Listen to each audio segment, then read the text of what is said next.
দয়াল নবী, হায়াতুন নবী, জিন্দা নবী আজ রওজায় শুয়ে আছেন। নবীর শান মান আল্লাহ বাড়িয়ে দিয়েছে। আল্লাহ নবীর আগমনের 1000 বছর আগে একজন বাদশা মক্কায় এসেছিলেন, নাম হলো তুব্বা আল হিমারি। 1000 বছর আগে মক্কায় তিনি সফর করতে অনেক বহুজাত বাহিনী নিয়ে তিনি এসেছিলেন। ওনার সাথে অনেক আলেমের বহর নিয়ে মক্কায় উনি এসেছিলেন। আসার পরে অনেক দিন অবস্থান করেছেন।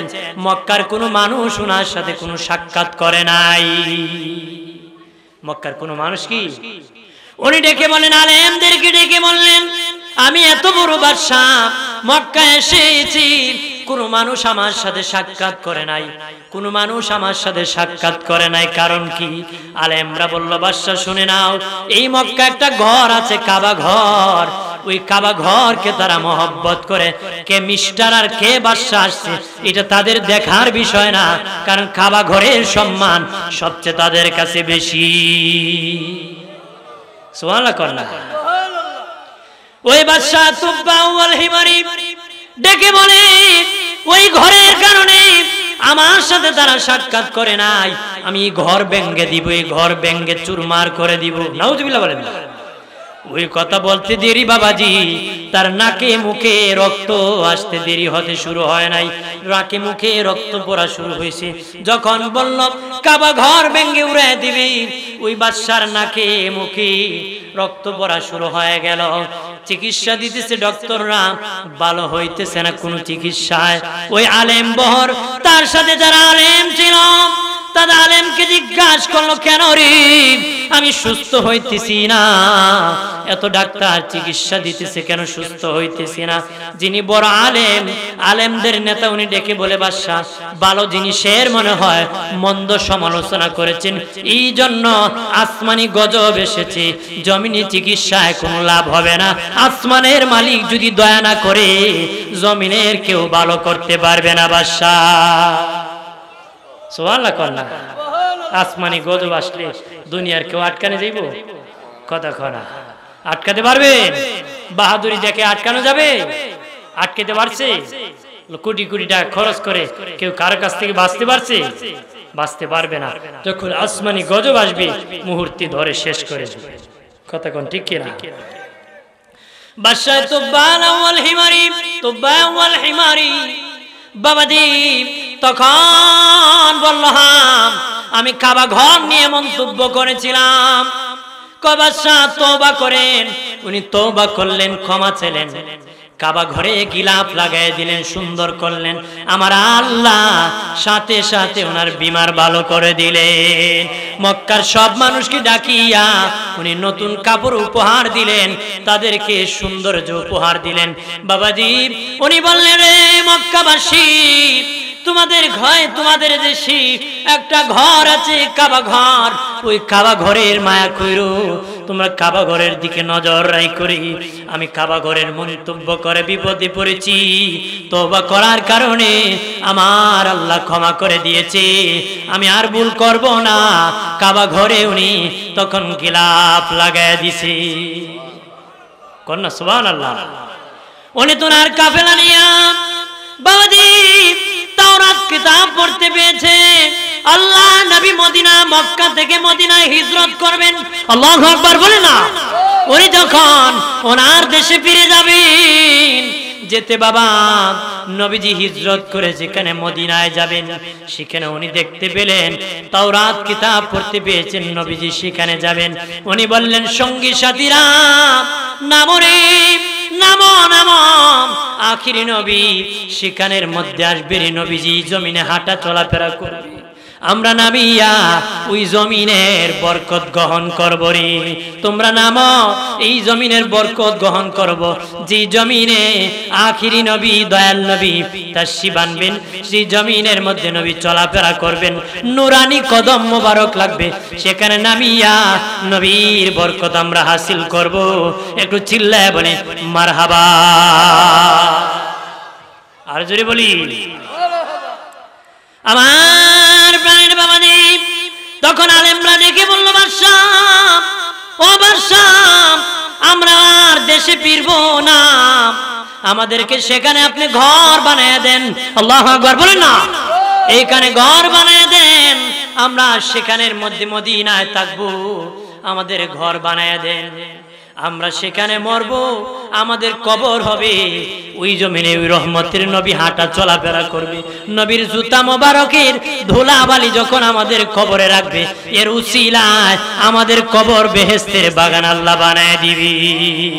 আমার আল্লাহর নবী সরওয়ারি, আমার মায়ার নবী কান্ডারি, দয়া করম আমি দয়ার ভিখারি, দয়া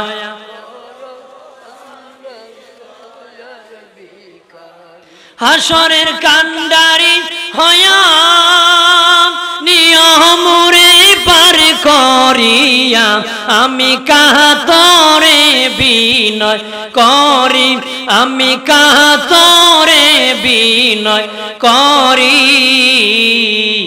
দয়া করম আমি দয়ার ভিখারি, দয়া।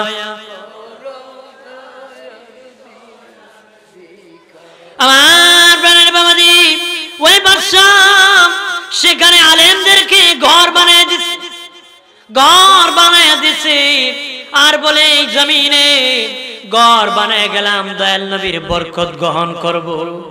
ওরা বলল সেখানে আমাদের কবর হবে। নবী যখনই কদমে কবরের উপর দিয়ে হাঁটবে, আমার আল্লাহ নবীর কদমে ধুলার বরকতে কবর জান্নাতের বাগান বানাবি। আর ওই বাদশা একখান চিঠি লিখেছিলেন, চিঠি লিখেছিলেন, বলেছিলেন ওই নবীর উপর আমি ঈমান এনেছি, আসার 1000 বছর আগে ঈমান এনেছি। ওই চিঠি কানা ওই নবীর দরবারে পৌঁছায়া দিও। সবচেয়ে বড় আলেম যিনি ছিলেন, ওনাকে যেই ঘরের, এই ঘর ওনার জন্য সবচেয়ে যিনি বড় আলেম ছিল, তার জন্য জুতালা একটা ঘর বানাইছে বাদশা তুব্বা ওয়াল হিমারি। বড় একটা ঘর, জুতালা ঘর নির্মাণ করে ওই ঘরের দায়িত্ব দিয়েছে, ওই আলেমের কাছে চিঠি দিয়েছে, বলেছে চিঠি বংশ পরম্পর তোমার জন্য সিলসিলা জারি থাকে, তোমার হাত থেকে তোমার ছেলের কাছে চিঠি যাবে, তোমার ছেলে নাতির হাতে দিবে, এরকম দিথি দিথি যখন আখিরি নবী আসবে, শেষে যার কাছে চিঠি থাকবে আমার দয়াল নবী, আমি বাদশাহ যে ঘর বানাই দিছি, জুতালা ঘর বানাইছি, সেই ঘরের মেহমান হবে। আসার পরে চিঠি কানা দয়াল নবীর কাছে পৌঁছায়া দিও, আমি 1000 বছর আগে নবীর উপর ঈমান এনে মুসলিম হয়েছি, নবী যেন আমাকে উম্মত হিসাবে কবুল করে নেয়। 1000 বছর আগে নবীর উপর ঈমান এনেছি, চিঠি লিখে দিয়েছে যে নবী আসলে সেই চিঠি নবীর কাছে পৌঁছাবা, নবী যেন আমাকে উম্মত হিসাবে কবুল করে। আর জোরে বলি ঠিকই। আমার প্রাণের বাবাজি, আমার দয়াল নবী মদিনা, মক্কা থেকে মদিনা যেদিন হিজরত করেছেন, হিজরত করিয়া নবীজির দাদার শ্বশুর বাড়ি, নবীর বাবার নানার বাড়ি নবী প্রথম অবস্থান করেছিলেন। নবীজির দাদা খাজা আব্দে মুত্তালিবের শ্বশুর বাড়িতে আল্লাহ নবী অবস্থান করেছেন। রাজধানীতে মদিনার তখনও প্রবেশ করেন নাই। তখন মদিনার থেকে মানুষ আসিয়া বলতেছি, ইয়া রাসূলুল্লাহ কখন গো মদিনায় প্রবেশ করব? নবী বলেন, কোন দিন প্রবেশ করব আমার আল্লাহ সংবাদ জানায় দিবি। সুবহানাল্লাহ। কোন দিন প্রবেশ করব আমার আল্লাহ আমাকে জানিয়ে দিবে। বলে, ইয়া রাসূলুল্লাহ আমার বাড়ি আপনার দাওয়াত, আমার বাড়ি দাওয়াত। নবীজি কার বাড়িতে উঠবেন? নবী বলেন, কোন দিন যাব সেটা আমি বলে দিব, কার ঘরে যাব আমার উটনি সেটা বলে দিবে, আমার উটনি বলে দিবে কার বাড়িতে আমি যাব। দয়াল নবী যেদিন মদিনার শহরে প্রবেশ করবেন, লোকেরা দৌড়াইতেছে আমার বাড়িতে নবী প্রবেশ করবেন, নবী আমার বাড়ি আপনার দাওয়াত, আমার বাড়ি দাওয়াত, এইভাবে দৌড়াইতেছি। বাবাজি একজন সাহাবী, একজন ছিলেন আবু আইয়ুব আনসারী, উনি দৌড়ায় না, উনি ঘর পরিষ্কার করতেছি। ঘরের মধ্যে কাজ করতেছি, লোকেরা বলে আবু আইয়ুব আনসারী তুমি কি যাবা না, তুমি কি যাবা না? কহা আমি যাব না, আমার বাড়ির মেহমান আমার নবী হবে, নবী তো মেহমান হবে, এই জন্য আমি ঘর সুন্দর করতেছি। তার আমরা দৌড়াইতেছি নবীকে দাওয়াত করবো রে। দয়াল নবীকে বললেন, সবাই বলল নবী আমার বাড়ি আসেন। নবী সবার ভালোবাসার চাদরে পড়ে গেলেন। নবী বললেন আমি বলবো না, আমার উটনি বলবে কার বাড়িতে যাব। যেতে যেতে উটনি আবু আইয়ুব আনসারীর বাড়ির সামনে ঘুমায় গেছে, শুয়ে গেছে। নবীকে আমি তার বাড়ির মেহমান হয়ে গেছি। কন্যা সুবহানাল্লাহ। নবী কার বাড়ি মেহমান হয়েছে? আবু আইয়ুব আনসারীর বাড়ি মেহমান হয়েছে। আবু আইয়ুব আনসারী বলে নবীজি, ওগো মায়ের নবী আপনি জুতালায় থাকবেন উপরের তালায়, আমি থাকবো নিচ তালায়। নবী বললেন না না তুমি থাকো উপরের তালায়, আমি থাকবো নিচ তালা। কই ইয়া রাসূলুল্লাহ বেয়াদবি হবে, আমি উপরে থাকবো আপনি নিচে থাকবেন, হতে পারে না। নবী বলে আমি অনুমতি দিলাম, তুমি উপরে থাকো আমি নিচে থাকবো, কারণ আমার সাথে লোকেরা সাক্ষাৎ করবে, দেখা করবে, এই জন্য নিচে থাকলে সুবিধা হয়। আবু আইয়ুব আনসারী তোমার ফ্যামিলি নিয়ে উপরে তালায় থাকো, আমি রাসূলুল্লাহ নিচ তালায় থাকবো রে। আরো জোরে কন্যা সুবহানাল্লাহ, আরো জোরে বলি। আমার বানের বাবাজি খেয়াল করেন ভালো করে, ওরে শাস্তাগঞ্জ নিসগার আশেপাশে এলাকার মুসলিম জনতা ওই নবীর উম্মত যেই নবীর উপর আগমনের 1000 বছর আগে বাদশাহ ঈমান এনেছে, কালেমা পড়েছে, ঘর নির্মাণ করে দিয়েছে, ওই ঘরের মেহমান নবী হয়েছে। সুবহানাল্লাহ বলে। নবী প্রবেশ করে বলেন আবু আইয়ুব আনসারী তোমার কাছে একটা চিঠি আছে, সেই চিঠিটা আমার কাছে পৌঁছায় দাও। নবী জানে তার বাড়িতে চিঠি আছে। সুবহানাল্লাহ বলেন। আর জোরে বলি। আমার প্রাণের বাবাজি খেয়াল করেন ভালো করেন, আজকের এই মাহফিল ওলি আল্লাহর স্মরণে মাহফিল, যিনি সমস্ত ওলিদের ওলি, যিনি সমস্ত ওলিদের ওলি, যার কদম সমস্ত ওলিদের কাদের মধ্যে আছেন, তিনি কেহ নয়, উনি আমার গৌসে পাক আব্দুল কাদের জিলানী রাহমাতুল্লাহ আলাইহি। ওনার ফাস্তাহজাম উপলক্ষে আজকের এই মাহফিল, তাতে বরকত হবে না খারাপ হবে? কতক্ষণ ঠিক কিনা? জোরে বলেন ঠিক কিনা? উনি সমস্ত কাদরিয়া সিলসিলার যিনি প্রতিষ্ঠাতা, যিনি যার সিলসিলা থেকে সব সিলসিলা আসছে, যার থেকে সবার বেলায়েত আসছে। আর জোরে বলি। আমার বানের বাবাজি কেমন মা কেমন বাবারে, ও বাবাজি এখনো সুযোগ আছে, আমরা ওলি হওয়ার সুযোগ আছে। আমি ওলি হতে পারবো, আপনিও হতে পারবেন, সুযোগ আছে বাবা, ওলির দরজা খোলা আছে। জানার পরে যারাই নেক কাজ করবেন তারাও কি আল্লাহর ওলি, তারাও কি আল্লাহর ওলি। বলতে পারতেন তাহলে কেমন ওলি? শাহজালাল ওলি, আমরাও ওলি। কেমন ওলি? আপনার তো প্রাইমারি স্কুলের 1 এর ছাত্র ছাত্র, বৃন্দাবন কলেজের মাস্টার্সের ছাত্র ছাত্র, 2 ছাত্র কি এক নেই? কতক্ষণ 2 ছাত্র এক, আকাশ পাতাল ব্যবধান। ঠিক ওলিরও আকাশ পাতাল ব্যবধান আছে, ঠিক কিনা বলে? এই জন্য আমরা হলাম আহলুস সুন্নাহ ওয়াল জামাতের মানুষ, আমাদের ঈমান আছে, আমরা নেক কাজ করলে আল্লাহর ওলি হতে পারবো। কতক্ষণ ঠিক কিনা? আর যদি ঈমান না থাকে, ইবাদত করে করে অহংকারী হয়, ইবলিসের মতন শয়তান হয়, আবেদ হয় না, মুত্তাকি হয় না, অহংকারী হয়। যেন ঈমান আর ঈমানের সাথে যদি নেক আমল করে, সেই লোকটা নরম হয়ে যায়, আল্লাহর ওলি হয়ে যায়। কথা কনা আমার দেশে দেখবেন আমল করে করে আরো অহংকারী হয়, কয় আমি তো নামাজ পড়ি, এরা কেউ পড়েনি, কের কিতারে তোমরা, আমার চেয়ে তোমরা কেউ বালানি। কথা কনা আছে কিনা? নিজেই মাইকিং করে, নিজে কি করে? মাইকিং করে। অভাব আছে? আমার বানের বাবাজি কেমন মা বাবা, আমার গাউসে পাকের আব্বা জান কেমন বাবাজি সকলেই জানেন, আবার স্মরণ করায় দিতেছি। যেহেতু গাউসে পাকের মাহফিল, না বললে হক আদায় হবে না, এই জন্য বলতেছি। আমার গাউসে পাকের আব্বা জান নদীর ঘাটে দিয়ে যেতেছে, দেখে বাবা একটা ফল বেশে যেতেছে, উনি খেয়ে ফেলেছেন, তারপর অনুতপ্ত হলেন, কার ফল আমি খাইলাম, কার ফল খাইলাম। উনি অনেক কষ্ট পেলেন যে আমি কেমনি খেলাম, কার ফল খেলাম, নদীতে ভেসে গিয়েছে। দেখবেন জিজ্ঞাসা করে যারা মুফতি আছে, এটার কোনো মালিকানা নাই, কেনায় খেলে কোনো গুনাহ হবে না। মনে করুন মেঘনা নদীতে, খোয়াই নদীতে ভাসমান প্রক্রিয়া যেটা চলতেছে, সেটা কারো কি মালিকানা থাকে না। কিন্তু উনি অনুতপ্ত হলেন যে আমি খেয়ে ফেললাম। উনি নদীর পাড়ে হাঁটতে হাঁটতে সামনে গেলেন, যেখানে একটা ফলের বাগান, সেখানে একজন ব্যক্তি দাঁড়ায় আছে। বললেন, এই ফলের বাগানের মালিক কে? উনি বলেন, আমি হলাম মালিক। মনে হয় আপনার বাগান থেকে একটা ফল সাগরে ভেসে গিয়েছিল, আমি খেয়ে ফেলেছি, আপনার কাছে ক্ষমা চাইতে আমি হাজির হয়েছি। একটু চিল্লায় বলে আল্লাহু আকবার। ফলের মালিক কয়, বেটা কত ফল মানুষ চুরি করে খায়, ক্ষমা নেয় না, আর নদী দেবা এসে গেছে, ই ফুল আইসে মাপ নিত, তোর মতন লুকুতি আমার দরকার। আল্লাহু আকবার কর না, তোমার মতন লোকে আমার কি? ডেকে বলে, বাবাজি ফল খেয়েছ, মারাত্মক অপরাধ করেছ, এমনি এমনি ক্ষমা হবে না, 2 বছর আমার বাড়িতে তুমি গোলামি করতে হবে, 2 বছর গোলামি করতে হবে। আব্দুল কাদের জিলানী রহমতুল্লাহ আলাইহির বাবা আবু সালেহ মুসা জঙ্গি বলেন, ঠিক আছে 2 বছর আমি গোলামি করব।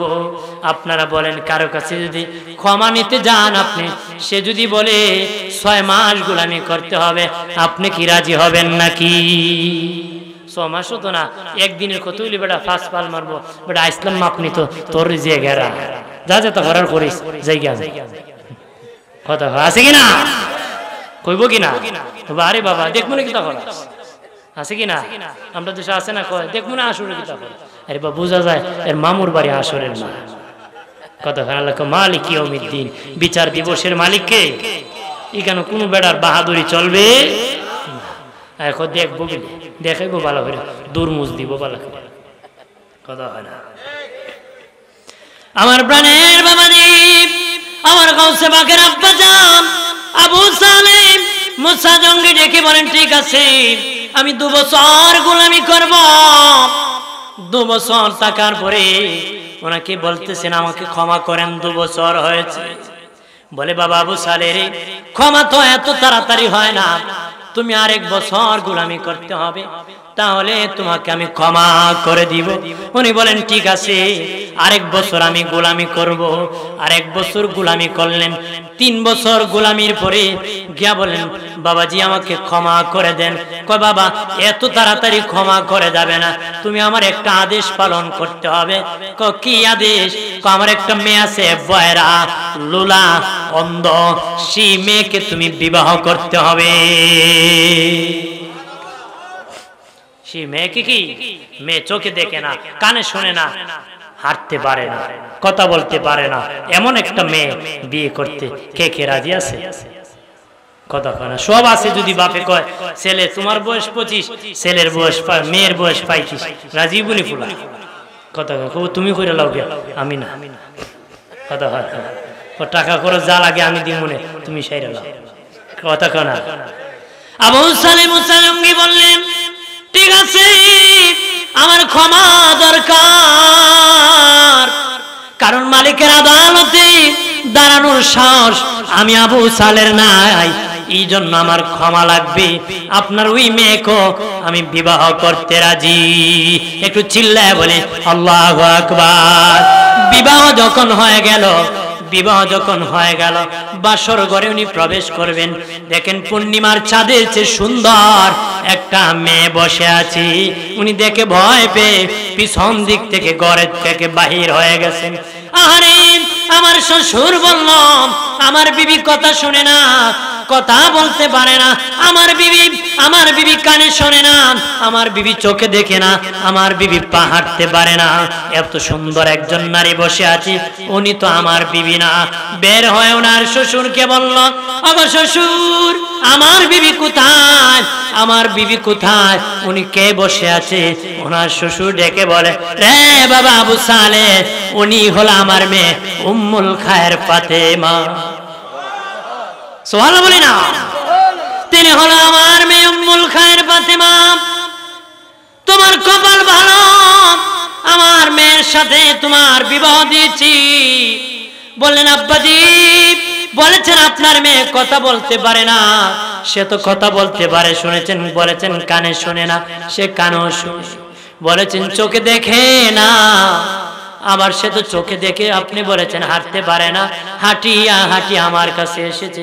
বলে বাবা আবু সালেহ, আমার মেয়ে কত বলতে পারে, কানও শুনে রে, আমার মেয়ে চোখও দেখে, হাঁটতেও পারে। আমার মেয়ে যখন সাবালক হয়েছে ওই দিন থেকে পা দিয়ে বাহিরে কোনোদিন হাঁটিয়া যায় নাই। আমার মেয়ে বেগানা কোনো পুরুষের সাথে কথা বলে নাই, বেগানা কোনো পুরুষের দিকে তাকায় নাই, বেগানা কোনো পুরুষের কানে কথা শুনে নাই। এই জন্য আমি বলেছি আমার মেয়ে বুবা, আমার মেয়ে অন্ধ, আমার মেয়ে কানে শুনে না, আমার মেয়ে লোলা। রে আবু সালেহ, আমার মেয়ে মুত্তাকি, এই যুগে পরহেজগার উম্মুল খায়ের ফাতেমা। আল্লাহু আকবার বলেন না? আর যদি বলি, দেখে বলি আবু সালেহ রে, কপাল ভালো, আমার মেয়ের জামাতা তোমাকে বানায় দিয়েছি, আমার মেয়ে খুব পরহেজগার। এবার আবু সালেহ মুসা জঙ্গি বলে, আব্বাজি আপনি বড় স্বার্থপর মানুষ, আপনি বড় স্বার্থপর মানুষ। কয় বাবা কেন বললা স্বার্থপর? যদি মেয়ের জামাই বানানোর ইচ্ছা থাকলো 3 বছর গোলামি না করে প্রথম বছরতে বানাইতে পারতেন, কেন গো বাবা 3 বছর আমারে গোলামি করাইলা? এই জন্য আপনি বড় স্বার্থপর।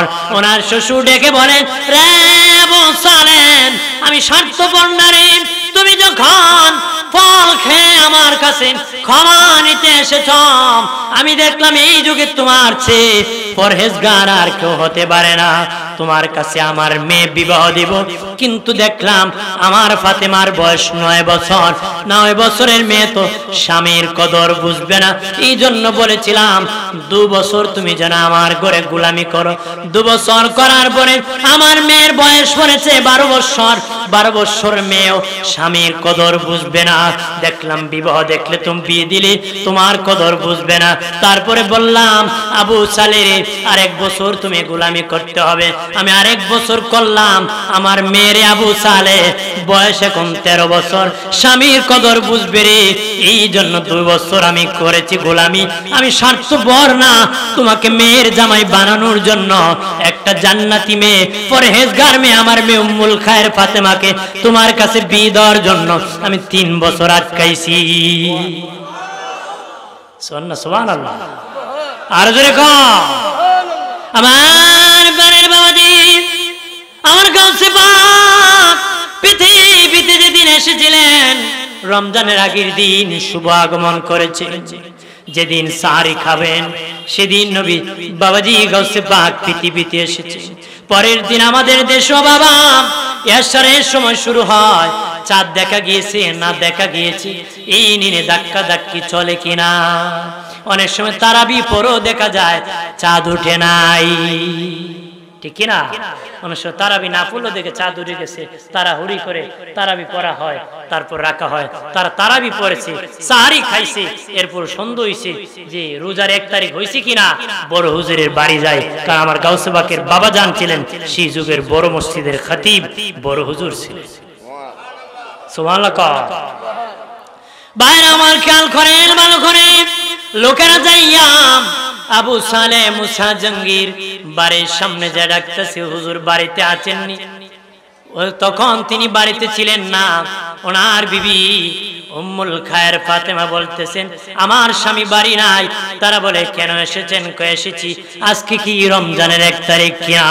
উম্মুল খায়ের ফাতেমা দেখে বললেন জানি না 1 তারিখ কিনা, তবে একটা জিনিস বলতে পারি, আমার গর্ভ থেকে একজন সন্তান এসেছে। সেই সন্তানটা সাহারির সময় আমার কাছে দুধ পান করেছিল, কিন্তু সাহারির পর থেকে চেষ্টা করতেছি দুধ পান করে নাই। মনে হয় রমজানের 1 তারিখ। সুবহানাল্লাহ। মনে হয় রমজানের 1 তারিখ। মারহাবা কা। ভাই আমার খেয়াল করেন ভালো করে, আমার গাউসে পাক আব্দুল কাদের জিলানী রাহমাতুল্লাহ আলাইহি বলেন, আমি উট রাখতাম, উটের রশি ধরে যখন আমি যাইতেছি, উট বলে গাউসে আব্দুল কাদের জিলানী তোমার কাজ নয়, উট রাখা তোমার কাজ নয় গো, তুমি পিছনে হাঁটবা, আমার উট সামনে হাঁটবো হতে পারে না, তুমি সামনে হাঁটো, আমরা পিছনে পিছনে হাঁটবো, উট রাখা গো গাউসে ও আব্দুল কাদের জিলানী তোমার কাজ নারী। উনি মায়ের কাছে বলেন, মা আমি এলেম শিখবো, আমি বহুদূর চলে যাব, আমি এলেম শিখার জন্য বহুদূর চলে যাব। ওনার মা ডেকে বললেন, রে বাবা যাও, অনুমতি দিলাম, বহুদূর তুমি চলে যাবা, দিন শিখার জন্য চলে যাও বাবা। 40টা স্বর্ণ মুদ্রা ওনার আম্মা জান শিলি করে বুকের ভিতর দিয়েছেন, রাস্তায় রওনা করেছেন। লোকেরা ব্যবসা করার জন্য কাফেলা যাবে, ওই কাফেলার সাথে আমার গাউসে পাক যাওয়া শুরু করেছেন। ডাকাত দল ধরেছে, ডাকাতরা ধরে ধরে যার কাছে যা আছে নিতেছে, ডাকাতি করে নিতেছে। আর আমার গাউসে পাক ছোট্ট মানুষ, এক ডাকাত আছে, এক বাচ্চা, তোমার কাছে কিছু আছে নাকি? কহা আমার এই দেখেন বগলের তলে আমার মা 40টা স্বর্ণ মুদ্রা সেলাই করে দিয়েছে। কন্যা সুবহানাল্লাহ। আপনি লিখলেন না আল্লাহর কসম আমার দ্বারা কুস্তা নাই, কথা হয় কইলেন না, কইলেন আল্লাহর কসম আমার দ্বারা কিছু নাই, আমি ফকির। আর আমার গাউসে পাক কয় আমার মা আমারে সেলাই করছে, ওই দেখো সেলাই করার ভিতরে আছে, আরে কুচ্ছে পানা, উনি দেখায় দেখো ওই দেখো এইখানে আছে। সুবহানাল্লাহ কন্যা।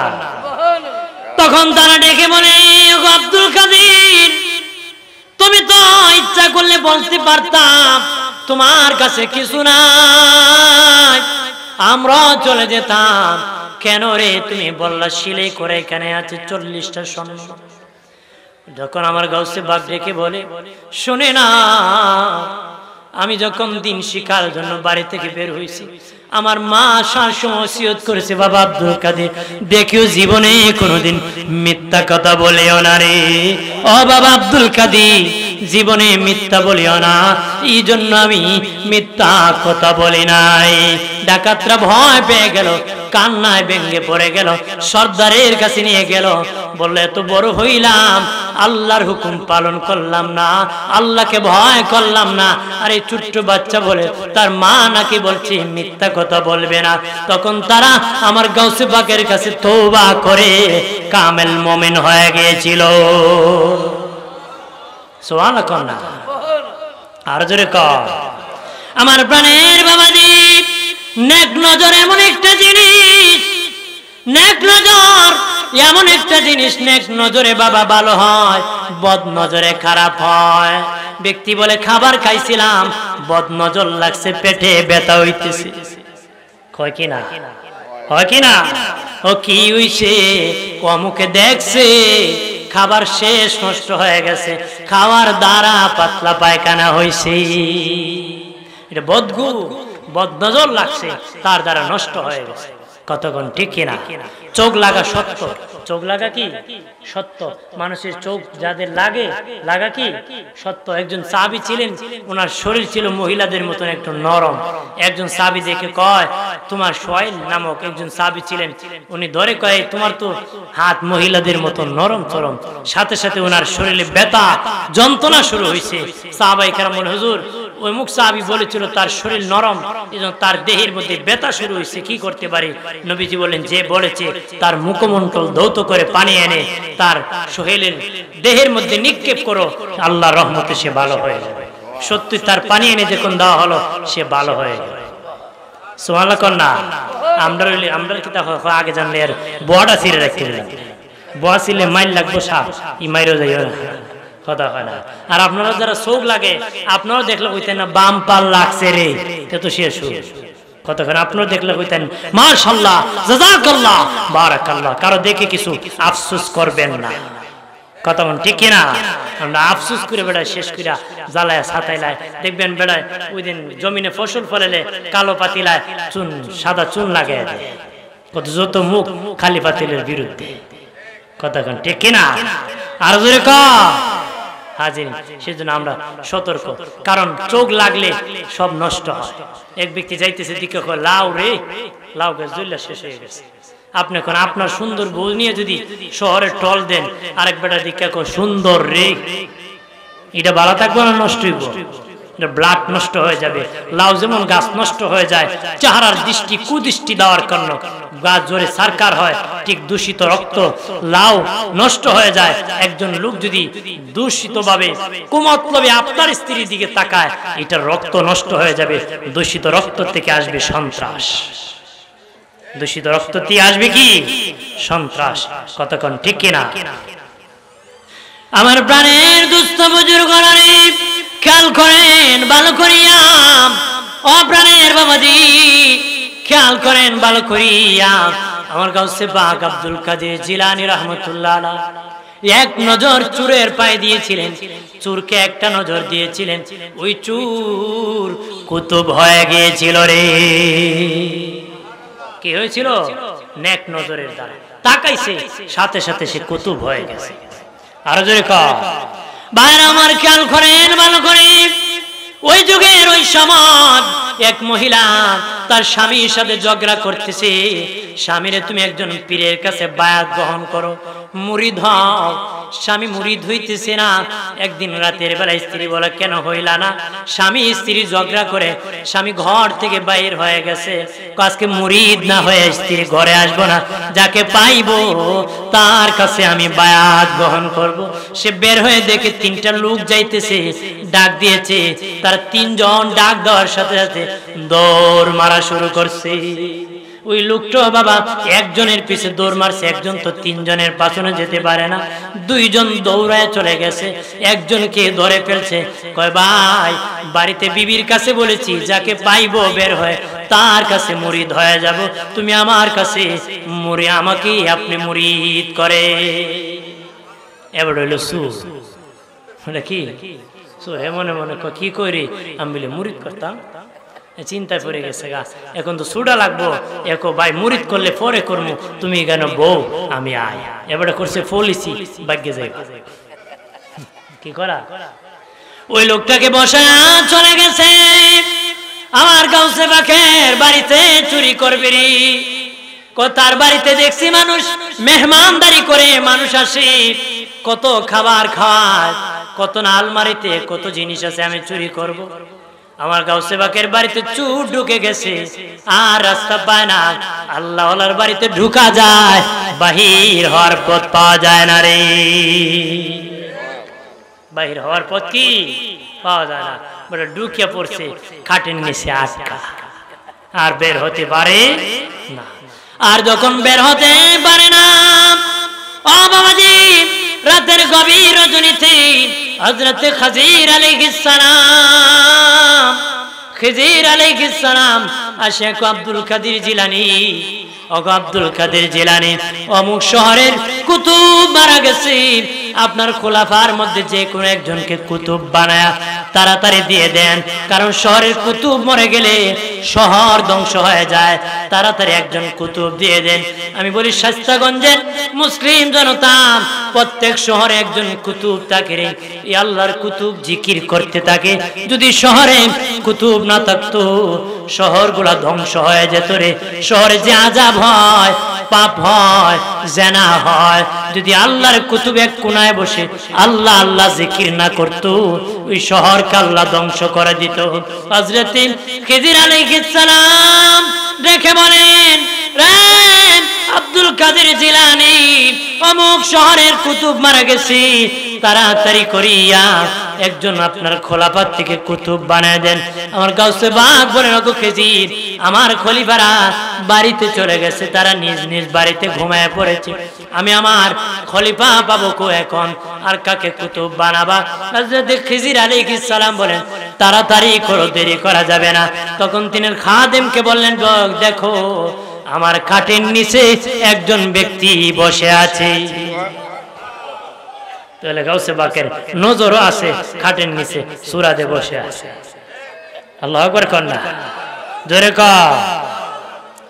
ডেকে বলেন, যাও যাও তাকে ধরিয়ে আনো রে, ওই চোরকে ধরিয়া আনিয়ে আমার গাউসে পাকের সামনে যখন দেওয়া হলো, একটা নজর দিতে দেরি, চোরকে কুতুব বানাইতে দেরি করে নাই। আমার গাউসে পাকের নাম জপিলে আল্লাহ পাওয়া যায় জোরে, গাউসে পাকে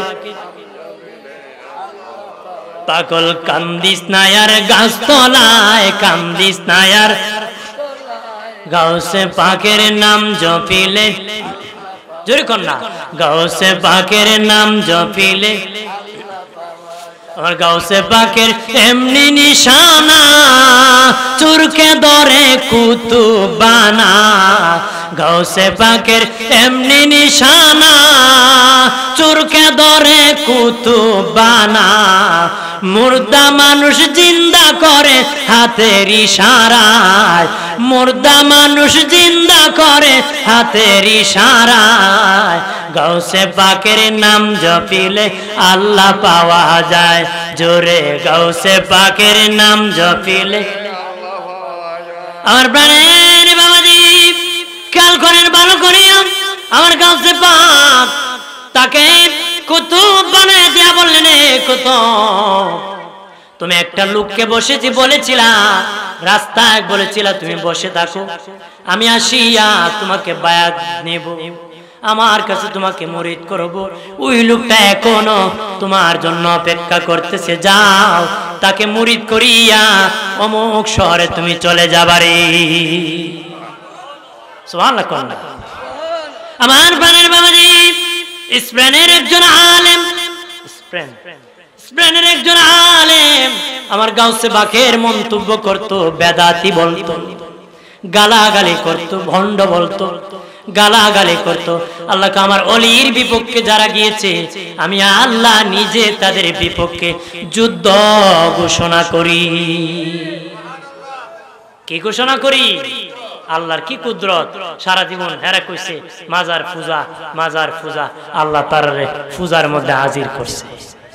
কথা না, এখন এরা পূজা ফাড়া দে, পূজার সামনে দাঁড়ায়, ঠিক কিনা? সমস্যা নেই হাজির। তাহলে ওলি আল্লাহর সাথে বেয়াদবি করলে আল্লাহ তার বিপক্ষে যুদ্ধ ঘোষণা করে। কথা কোন ঠিক কিনা? ওলি আল্লাহর বিপক্ষে কোন অবস্থান নেওয়া যাবে? স্পেনের আলেম ওই আব্দুল কাদের জিলানী রহমতুল্লাহ আলাইহি গালমন্দ করত। কি করত? আল্লাহ লানত এসে গেছে। কি এসে গেছে? লানত এসে গেছে। ওই আলেম কি করছে, এক ইহুদির সাথে বন্ধুত্ব হইছে। ইহুদির একটা মেয়ে ছিল, বোন ছিল সুন্দর, তাকে দেখে তার বিবাহের প্রস্তাব দিয়েছে। ইহুদি বলেছে, যদি তুমি আমার বোনকে বিয়ে করতে চাও, আমাদের ইহুদি ধর্ম গ্রহণ করতে হবে। লানত কেমন হয়েছে? বেঈমান কাফির হয়েছে। লানত কেমন হয়েছে? বেঈমান কাফির হয়েছে। তখন সে লানতের দরজায় চলে গিয়েছে, অর্থাৎ বেঈমান হয়ে যাবে। গাউসে পাকের খাদেম বলে, আমার হুজুরকে আমি ওযু বানাইতেছি, ওযুর শেষে আমার গাউসে পাক এক কুলি পানি স্পেনের দিকে নিক্ষেপ করছে। সুবহানাল্লাহ। স্পেনের দিকে কি করছে? নিক্ষেপ করছে। তখন প্রাণের বাবাজি, তখন খাদেম জিজ্ঞাসা করলো, হুজুর পানি কেন উপরের দিকে নিক্ষেপ করলেন? বলে, স্পেনের একজন আলেম আমার সমালোচনা করে আল্লাহ লানত দিয়েছে, বেঈমান হয়ে যাবে, আমি তার জন্য হেদায়েতের পানি নিক্ষেপ করে দিয়েছি। সত্যি কিছুদিন পরে ওই লোকটা সেখানে পানি তার চেহারা নিক্ষেপ হয়েছে, সেখান থেকে বের হয়ে আসে আব্দুল কাদের জিলানী রহমতুল্লাহর কাছে বায়াত নিয়ে তওবা করে কামেল মুমিন হয়ে গেছে। স্লোগান তো হুজুর আসছে।